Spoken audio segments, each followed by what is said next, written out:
This is the Maserati Ghibli Trofeo, and it's got a bit of a point to prove. Now you see, the Germans are really good at making super saloons that are just at home on a racetrack as they are on the Autobahn.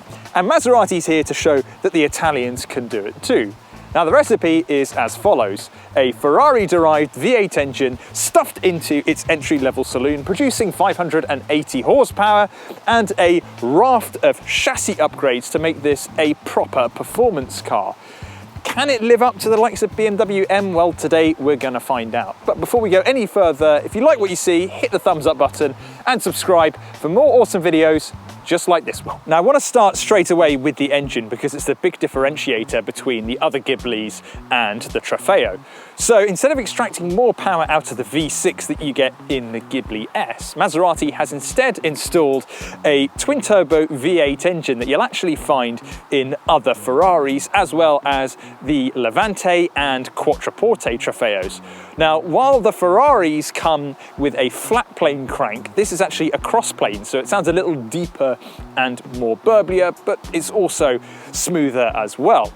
Now in here, it's producing 580 horsepower and 730 Newton meters of torque. And unlike other M cars, power is sent to the rear axle exclusively rather than all four wheels. And that's all done through an 8-speed ZF automatic gearbox. Now 0 to 62 comes about in 4.3 seconds, which sounds extremely fast, but it's not quite as quick as what you get on the BMW M5 Competition, which, when you line it all up with pricing, is this car's closest rival. Now that can do it in around 3 seconds flat, but again, it's worth bearing in mind that this is rear-wheel drive and not all-wheel drive, and all-wheel drive cars are faster off the line. And just look at the engine. While other cars come with plastic covers which ruin it all, this one has a beautiful carbon fiber one with the Maserati Trident, and also, because it's a Ferrari engine, it's got the Testarossa, or red head, to set it apart. Beautiful. With all that power going to the rear axles, some serious chassis improvements were needed, and there are many. First of all, we've got much bigger Brembo brakes than we find on the rest of the Ghibli range. The suspension is a little bit stiffer, and you also get a new adaptive damper system as well. Geometry has been improved too, and that should all add up to a considerably more driver-focused experience. However, it's quite heavy, with the Ghibli Trofeo weighing in at just under 2 tons, and it's not like Maserati has tried to bring that number down either. And speaking of not really bothering, Maserati hasn't really changed the way this thing looks at all, really, compared to a standard Ghibli, but there are some small things that set it apart from the rest of the range. So we've got some new vents in the bonnet. These are exclusive to the Trofeo. We've also got some carbon fiber highlights around here, and also a splitter at the base of the bumper. Moving a bit further around, these are new 21-inch wheels, and I think they look absolutely stunning. Maserati's signature triple vents down the side, now highlighted with these red flicks, and that's exclusive to the Trofeo, as is the Trofeo badge, although it's a pretty obvious one. Italian flag here on the B pillar, and now you've got the Maserati badge here, but it also comes with this red flick at the side too, and that is exclusive to the Trofeo. It's the new Trofeo badge. And at the back, well, it's all pretty standard fare, really. You get a quad exhaust system and a bit of carbon fiber down here. But other than that, it's not hugely different to the other Ghiblis. And while we expect something like an M car and an Audi RS car to have wider hips and more muscular arches, the Ghibli Trofeo is subtle, to say the least.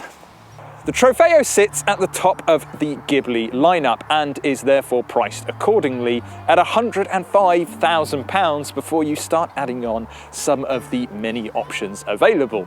Now that makes it around 20 grand more expensive than the Ghibli Modena S, but crucially it's priced on a par with the Mercedes-AMG E63S and BMW M5 Competition. And you can watch my review of the M5 by clicking the link in the top right hand corner. With a name like Trofeo, you'd expect it to scream motorsport on the inside here, whereas in reality, it feels much more like a Grand Tourer than a track special. This is a Maserati after all. But that means you get stunning leather seats with the Maserati Trofeo logo embroidered on the headrests, and it's also covering the dashboard and parts of the center console. That contrasts nicely with an Alcantara headliner, which gives it that performance car vibe. This car comes with optional gloss carbon fibre trim around the centre console, and you get a carbon fibre plaque on the door sills with the Maserati logo. And rounding it all off is this gorgeous steering wheel with perforated leather around the grips that feels wonderful to hold, and behind that are two carbon fibre paddles to shift through the gears. Sure, it feels luxurious in here, but admittedly it doesn't really feel like a £100,000 car. And that's partly because there are elements in here that feel as though they've been ripped from Maserati's mass market sister companies. The switchgear, for instance, feels far too cheap and looks seriously outdated. You get two relatively dull analog dials with a basic TFT screen in the centre, when most of Maserati's rivals have moved over to sharper, fully digital virtual cockpits. On the plus side, there's a new infotainment screen, which is really sharp and mostly responsive, although it can be a bit slow on the odd occasion. Overall, it's a bit of a mixed bag in here. Yes, it's luxurious, and there is an element of Italian flair on the inside, but I think that Ghibli's German rivals do a better job when it comes to design and build quality. But the Trofeo is all about the drive, so it's time we went and took this out on the road.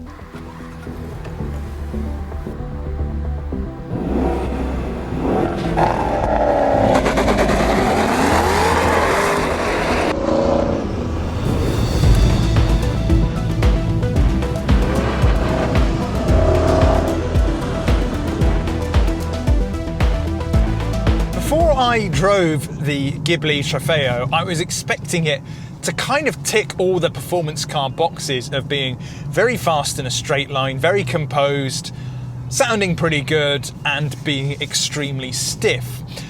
But it's actually quite different to what I was expecting.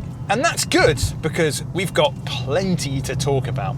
And the first thing I want to do is talk about the ride, which is a bit of a strange place to start.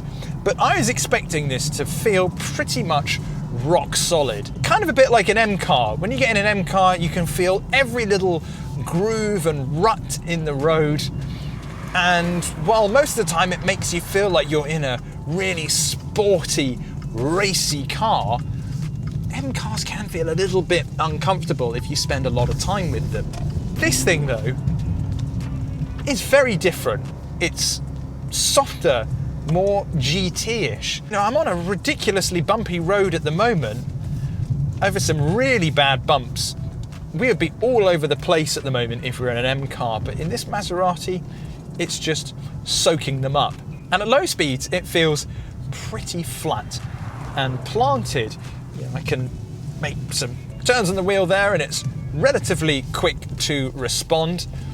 But when we were doing that drifty, slidey stuff earlier for the B-roll, there is a lot of body lean in this car, even with the dampers active, and it feels much more like you're drifting a Rolls-Royce around rather than a super saloon. And how about that engine?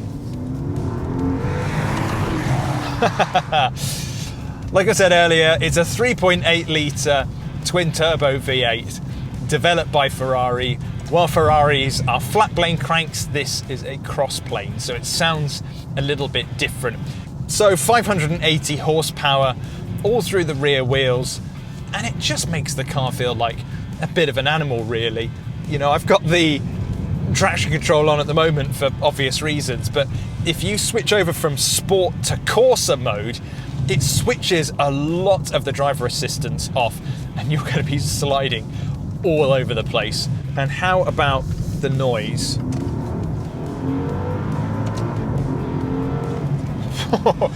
You can kind of tell that it's come out of a Ferrari, or that it's been fettled by Ferrari, because it doesn't sound like a mass-produced V8 when it starts up.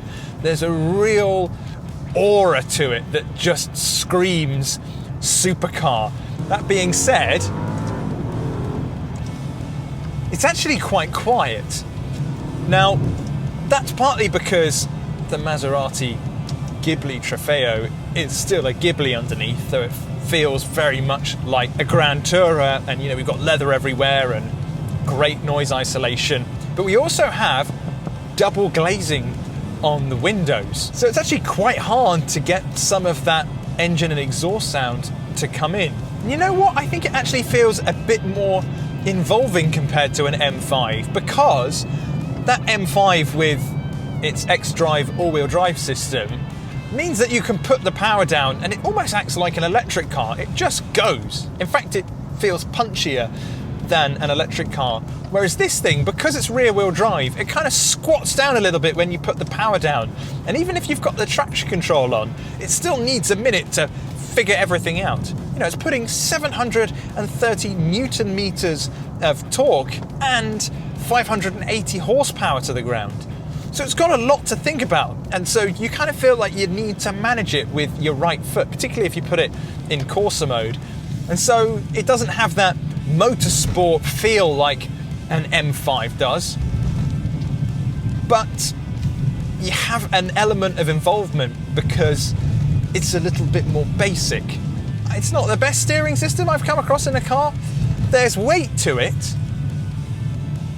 but it kind of weights up a little bit strangely. Like if I go from side to side like that, it kind of feels a little bit loose the more you turn. So you've got quite a lot of weight in the center, and then it feels like it becomes looser the more lock you put on, which almost feels a bit counterintuitive, really. It seems a bit strange. And it's not quite as fast as what you'd get in something like an M5 or an E63S. It's quite a difficult car to sum up, this Ghibli Trofeo, because the name makes you think that it's going to be a really performance-focused car. And I kind of think that's what Maserati wants you to think. But instead, you've got something that is very fast, very relaxing, and really does feel like a supercar experience with 4 doors, particularly with that engine under the bonnet. My goodness, it's a really special motor. I think really, Maserati has almost hit the nail on the head, because if it wanted something that was really track focused, it would probably lose against the BMW M5 Competition, which does a very good job of being track focused. And if it wanted a blunt instrument that was ultra fast in a straight line, then look no farther than an E63S. So it's not the most refined experience, but it's definitely different to anything else that it's going up against. And if you want to just have a little bit of fun and have a supercar that can take 4 other people along with you, then maybe give the Ghibli Trofeo a go.